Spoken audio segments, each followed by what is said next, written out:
today for another Amped Vegas illuminating time. Today I've got my friend here, Rachel West, and she's going to talk a little bit about what her business is and what her journey was to get here.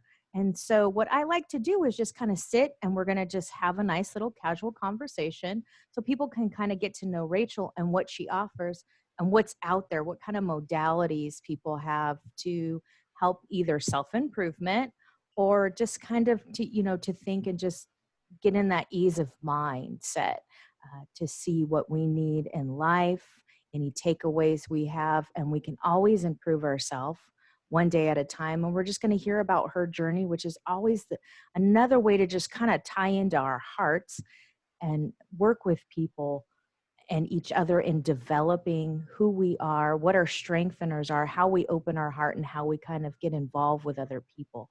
So let's work with today. We're going to work with Rachel West. Rachel, go ahead and tell us a little bit about you. My business is Empowering Growth, and I am a personal growth coach.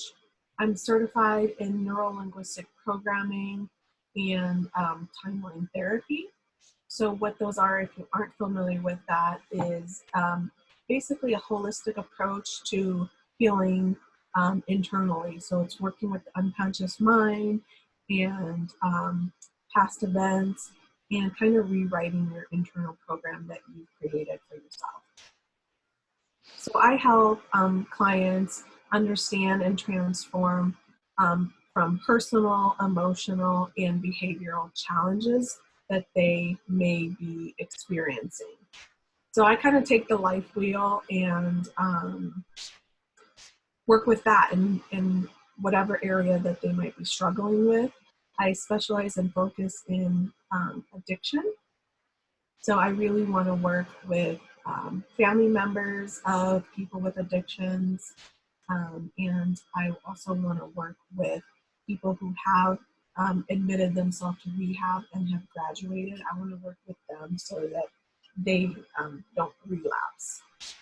So kind of my background is I grew up in Chicago area, and many of my family members have had addictions of different sorts, from alcohol, drugs, prescription pills, self-harm like cutting, obesity. So I've seen a lot of it, and that's where my passion comes from.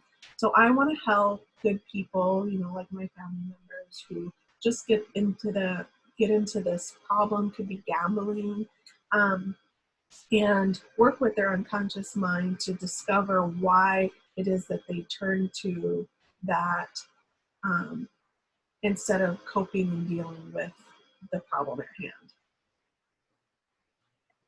And that seems kind of like a lot to take in, but the best part about that, sharing the NLP, is that your gift is already having that experience.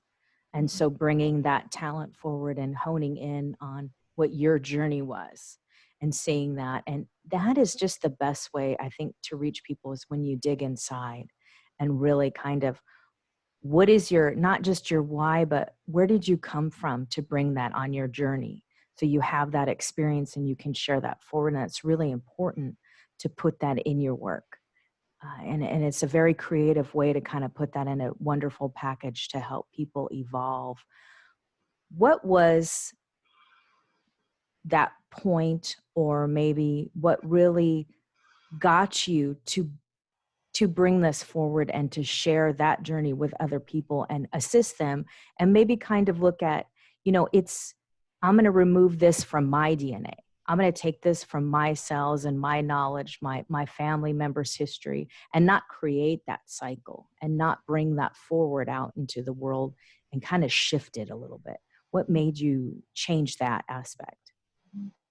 So prior to this, I had a graphic design business, and with that, I did a lot of networking, and so that's where I learned about the NLP from. And so when I learned about it, I thought that was great. I wanted to learn how people communicate, make decisions, and how they learn.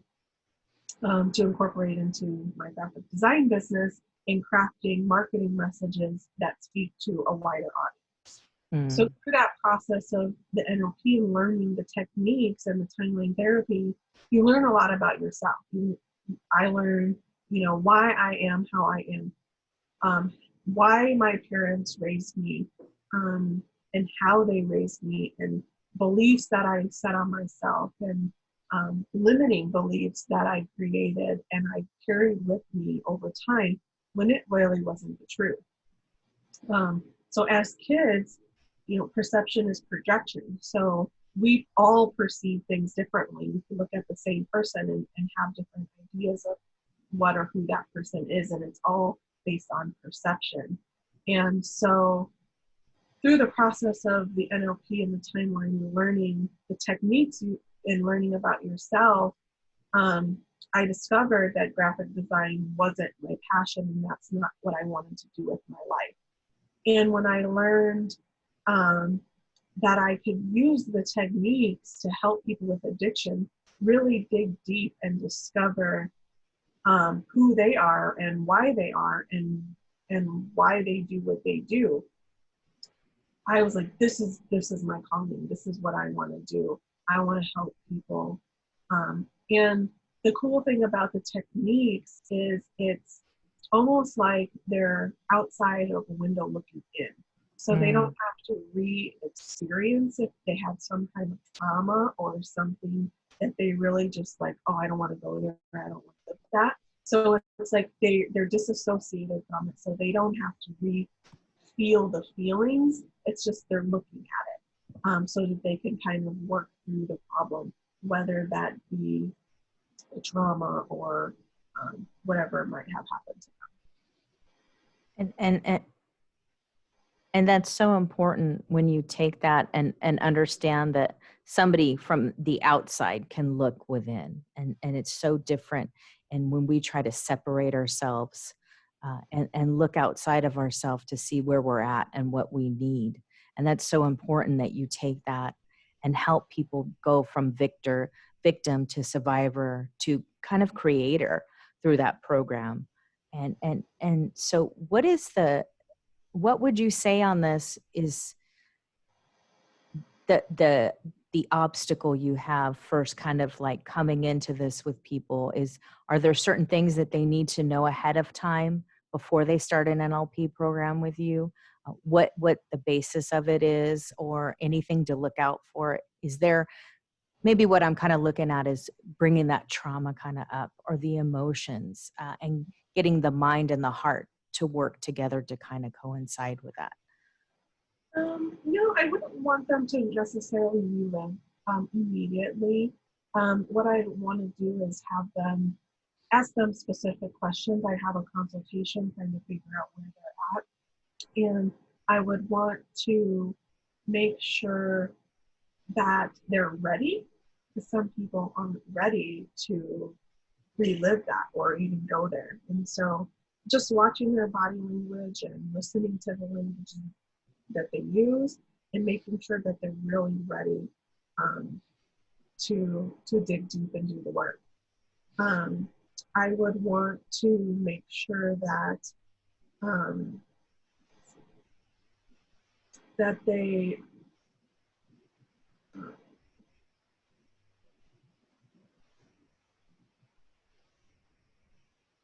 I would want to make sure that they are not only ready, but they um, I basically give them tasks to do Okay. to make sure, that basically assign them some type of homework to see if they're going to put in the work to Okay. make the change. So I also ask them specific questions to kind of get them working with their unconscious mind. Some people aren't familiar with it at all or understand how to communicate. Your unconscious mind is that little voice that you have in your head. We all have it. So we tend at a certain age to just tune that out, and we Mm. tend to overthink. So we'll hear that little voice, and then we kind of second guess it. And so just asking them specific questions so that they can start getting in tune. And once your unconscious mind is like, okay, you're listening now. Wow, this is amazing. It's going to start allowing you to remember certain things. Mm. So our brains are like, it's like a filing cabinet. All the memories are all there from birth. And you think back like, oh, I don't even remember yesterday sometimes. But it's just getting the ability to work with your unconscious mind and actually listen to it, and all the events will uncover. And it's kind of like an onion too. So you get it only, your unconscious mind only allows you to deal with what you're ready to deal with at the time. So, once you work with the first layer, then another layer will appear. So something else, it's like, okay, you've worked with that thing. So now we're going to work with this thing now. Right. Right. And see that's amazing that you're able to kind of hone in and look at yourself and be truthful with your clients and say, here's where you're at and here's where I need you to be able to kind of fix, repair, or work with your conscious, your mind, and your emotional change. Because I think that's very hard for some people to accept. And I think it's sometimes hard for us as a practitioner because we want to help so many people to say, wait a second, in order for this to be a positive change, we don't want to do any more damage. Mm-hmm. We want to move forward and kind of create your path and help them out. And I heard you say you give them homework, which I don't think that's a scary thing. It's really important to kind of, we've taken so many years to get to the point where we are, or sometimes even to create the mess that we've gotten in for ourselves. I know I had done that before I got into my healing business, and understand, because I looked at it like, oh my gosh, homework, what? Yeah. I'm not in school. I didn't pay you for this. I paid you to fix me. But it's like, oh, okay, that means I'm accountable to myself. That means I'm accountable to the person that I'm paying. And so that shows me my personal worth and the worth of that program, which is such a beauty. And so I think that's such a great thing. So let's look at that. When you look with these people and they start to see that shift, and do you see sometimes like kind of like a new drive and in them, and the ability to work in that shifting, kind of where that aha moment, like, okay, I've got this, I can work with this, I have these beautiful tools within my body, within my heart and soul, and my subconscious and my conscious mind are such beautiful things that I've been born with, and that now I can change it and just be abundant and manifest and move forward and be the creator and the driver of my car, and take that tool. What kind of changes do you look for people to produce kind of through the program? I almost see the change, while I'm working with them. The questions that I'm asking, I'm getting a detailed family history, and them talking about it, they're going to start making the connections consciously. When I say something like, oh, tell me about your mom, and how does that relate to now? And they'll start seeing similarities, like, oh, I am like my mom, or I am like my dad, or my grandma was like that, so they start consciously making the connections themselves. And so you kind of just see them, that Scooby-Doo look, like, oh, they're ahas. You see Right. them physically do that. And so it's almost immediately. And then I work on them with their values, realign their values. What's important to them about specific areas of the life wheel? What's important to you about business? What's important to you about your home environment and your career and money and health? And when they take the time to focus, because we're always busy running around, everybody's busy, busy, busy. And when you actually take the time and you sit in quiet and you listen to yourself talk, you hear what's important to you about those areas of life, and you'll realign yourself with those. And so they could come out of a session and be like, okay, this job is not what I want to do. I've realized that it's not aligned with my values. Maybe, it's just something going on that they've kind of been putting off to the back burner, or like, when I get around to it, I'll look for another job kind of thing. But now it's like, it's in your face. Are you gonna learn the lesson and see the lesson and realize that you're doing something that isn't aligned with your values? And that's kind of what happened to me, is that I just realized, I woke up the next morning and was like, okay, graphic design is not my calling. And so they have that same thing. It may not be so profound. It could just be enhancement of where they are, and help them improve in those areas as well. Mm. Which sounds like such a great thing to watch people go through these It is changes. And it's such a blessing to see them go for these changes, understand who they are, and kind of find their worth, or that it's okay to be like the members of your family, whether it's a good or a bad instance, and be like, okay, I'm going to own this.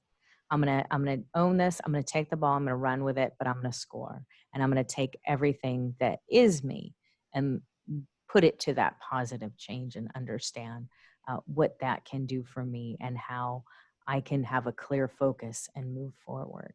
And it's so important. Is there, I just kind of wanted to ask, and I'm always curious, what are, is there like a certain age range, or is there a certain person that you look for? Or is it just kind of anybody can come and do this because we kind of need a little mind change? Yeah, I mean, really, it could be anyone. Typically, it's going to be people who are self-healers, or into that type of thing. They're going to holistic type doctors, or physical therapists. They want natural remedies, for medications and food purposes. And so those type of people would ideally come forth because they already get it. Most Right. people aren't familiar with NLP. So just explaining the holistic approach and working with unconscious mind, and that it's really them taking the time to tune into their body and listen to what it's been telling them this whole time. They just tuned it out. And so they're ready. And Right. um, and you don't have to necessarily be into that to be a client. I worked with a client, a father and a son, and the father had never heard of NLP before. I just kind of was explaining kind of the technique and the process of it, and he asked me to help him and his son. So his son is 14 years old, and he, Mm. teenager, hormonal, figuring out who he is. But he said he was a little angry, and so he didn't want to write it off as just being a hormonal teenager. Right. It turned into a bigger problem. So I was Mhm. able to work with the dad on his um, relationship with the son, the way he communicates to him, the things that he does, and kind of teach him that, kind of like the five love languages, and the perception is projection, because he's very successful in business and his career. And so he was financially stable, and he was taking his son to vacations and buying him all these things and doing these things. And so he felt like he was doing the right thing because he was providing financially things to his son. When the son was seeing it in opposite, because he didn't care about that. He didn't care about Mm. the money. He didn't care about the vacation. He wanted the quality time with his dad that he wasn't getting. Yes. So, people don't understand that, like we communicate, make decisions, our thought process is all in our own language. And so learning that there are different ways, and uh, helping them through their issue with that. So, so I see your little one in the background. That's awesome that you can do this from home. Aren't you glad that we have the ability to do this from home? But that brings me to another thing. When people are looking to work with you, do you work from home and offer them Zoom one-on-ones? And are you going to be offering on in person as well? Yeah, I typically offer in person. I like to work with the person, so that I can physically see them. I at some point will most likely take it to Zoom and virtual, because you can still see them, um, and the shift will still happen. And you could probably do it over the phone once you are well experienced. So I just want to do it in person and get that under my belt, and then take it virtual, and then even over, because you can hear their voice shift, and Right. so you can hear it in their voice and their language, which I think is pretty cool, so that you could do it that way.